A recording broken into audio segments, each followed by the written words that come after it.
First, enter the phone settings, then click on account. Then you will see other accounts on your phone. You click on add account, select Google,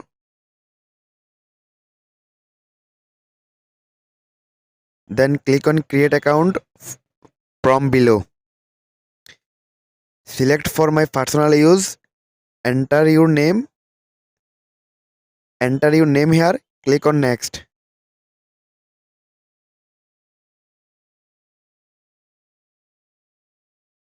Enter your birthday and gender.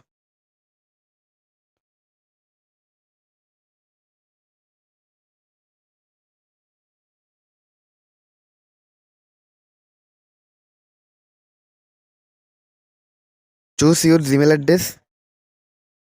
Here can suggest you some Gmail address you can also select from here, or you can give as below you like.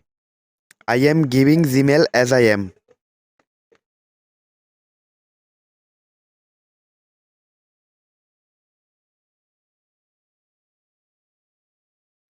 Now create a strong password.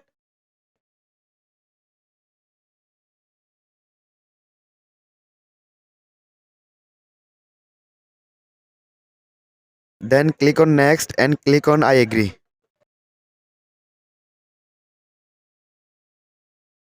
Your account has been created. Thanks for watching the video. I will happy if you subscribe the channel.